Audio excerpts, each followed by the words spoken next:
3. decembra ob Mednarodnem dnevu invalidov smo preverili, kakšen odnos imajo ljudje do invalidov.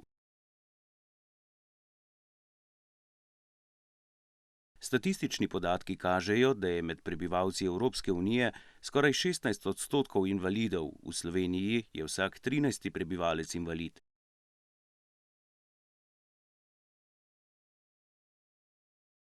So ljudje solidarni do njih in ali razumejo njihove potrebe?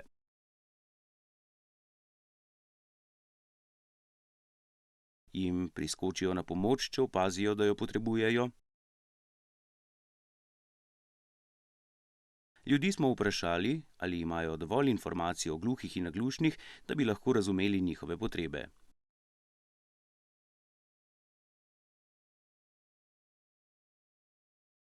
Poglejmo, kaj so povedali.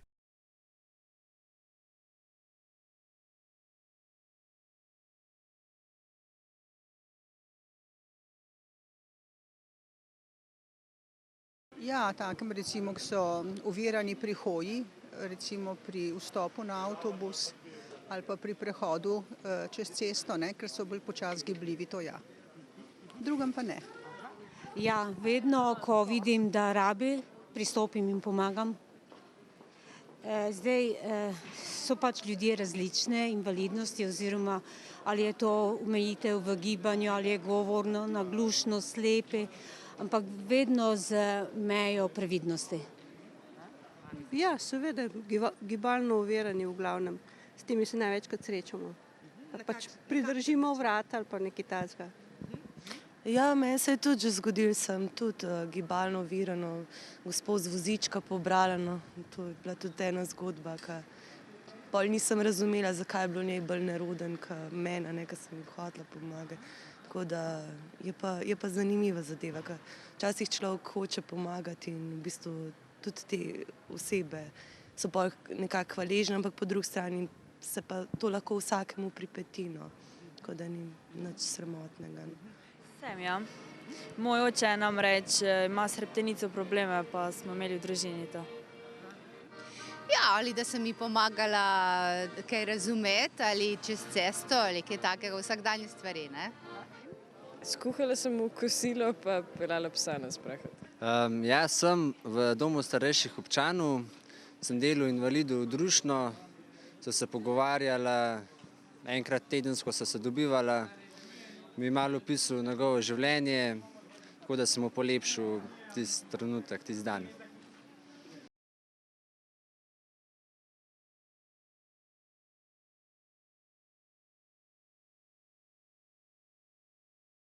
Ja, to je malo težko, ne, ker ne poznaš tega jezika njihovega, ne, recimo.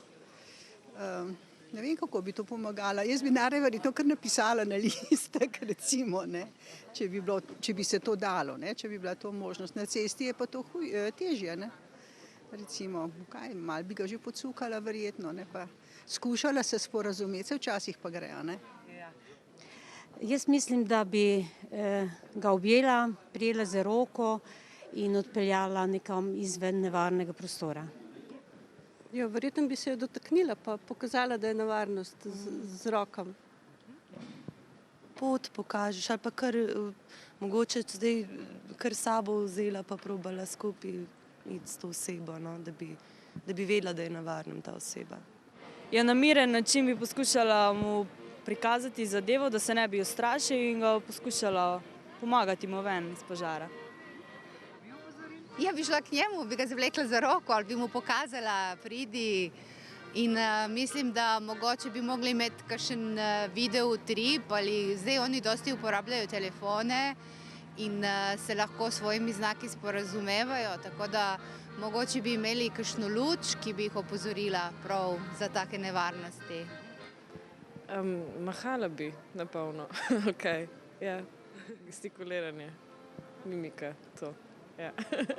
Ali bi pa pač šla tja pa pomagala, ne vem. Nekako mu bi probal ponazoriti z rokami, z mimiko, magari tudi na papir kaj napisal, kaj vidi, ne, v tem smislu.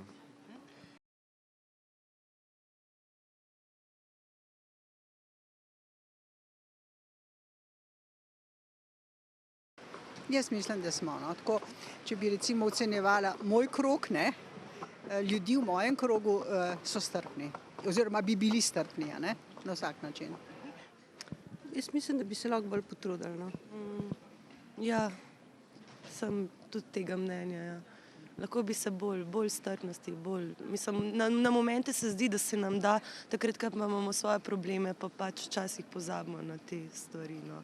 Tako da včasih ja, včasih ne, no. Odvisno od občutja posameznika. Ne, glede na celotno družbo mislim, da ne. Jaz sama osebno pa ja, bi bila strpna. Ja. Ne vem, če bi lahko kot v družbi govoril.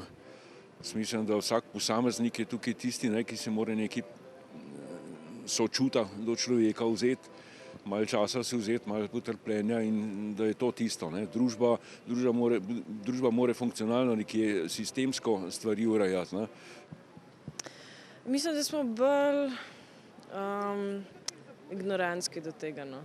Da nismo, recimo, na avtobusih, če srečam take ljudi, jim noben nič ne reče, ampak tudi noben jim ne pomaga. Bolj tako. To se mene ne tiče. Vse to je jasno znano, da večja, ko je množica, pač manj ljudi bo pomagati. Ker vsak misli, da bo en drug to namesto njega naredil. Tako da bolj smo to na distanci z njimi. Mislim, da ni tega, da bi jih zaničevali pa prav. Niti ne, ker se ne zavedamo in smo premalo znanja imamo o tem. In avtomatsko se ne postavimo v njihovo kožo in pozabimo na njihov problem.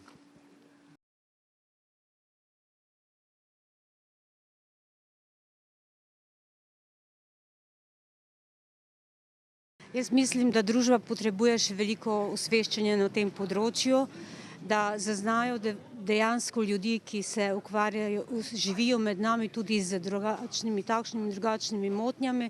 In če bi splošno populacijo nekako osvestili o pomenu oziroma kaj sploh je gluhota, bi marsikdo tudi vedel bolj pomagati nekako. Po mojem bi mogli biti več. Tudi več, ja, pač. Tudi za njih prilagoditi še več teh stvari, za dejavnosti in tudi bi se lahko bolj znajdeli v tem svetu, no, ko včasih niso te stvari v tem svetu prilagojene. Niti za invalide, niti ceste, niti vse te stvari pač, ki bi jim omogočile in zagotavljale kvalitetnejše življenje. No. Ne, mislim, da smo premalo ozaveščeni o teh stvareh, tako da bi lahko bili bolje. Da bi imeli prav posebna opozorila za gluhe, jaz nisem še opazila, kje, ampak verjetno, da obstajajo tudi predstave, ki jim lahko dočarajo. Evo, to je ta lep primer je bil tega mojega mizarja, ko je moj sin igral kitaro, je on hotel slišati glasbo in je primil za kitaro, kitara ne rezonira, ne? In potem hotel se je primiti za omaro ali za nekaj drugega in ni rezoniralo dovolj, pa se je primil za kitaro in potem so mu vse kocine šle po konci, ker je on nekaj doživel, se pravi, da je nekaj začutil. In ne smemo pozabiti, da tudi oni lahko kaj začutijo, mogoče kakšna močna tolkala in sigurno, da bi imeli radi glasbo, če bi jo lahko na nek način slišali. Mislim, da ne, zaradi tega, ker se je človek zelo težko postavil v stanje take osebe, kjerkoli. Ali samo naglušne, predvsem, recimo, včasih se človek že vprašal, kakšen naredil še pa take slep ali kaj takega. Verjetno z malo več mogoče tega prodora v informacijske medije mogoče vseeno se da kaj poboljšati. Recimo. Ja, ne, tega ni pri nas. Pri nas je splošno pač vsi invalidi so zelo zapostavljeni, že na ulicah, ko gledaš, kako je urejen za dostope do trgovin, ampak to ne govorim o gluhih.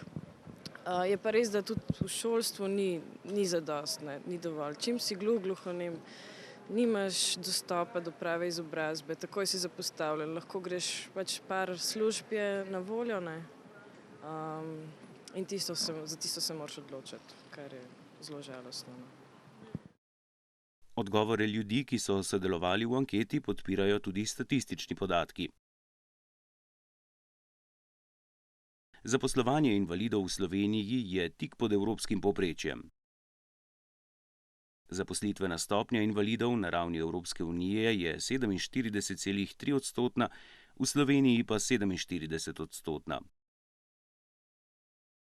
Na številne pomanjkljivosti, predvsem v procesu izobraževanja in vstopanju na trg dela, opozarjajo v skupnosti gluhih in naglušnih, saj vsi gluhi še vedno nimajo dostopa do tolmača, naglušne pa že dolga leta pesti omejena dostopnost do informacij.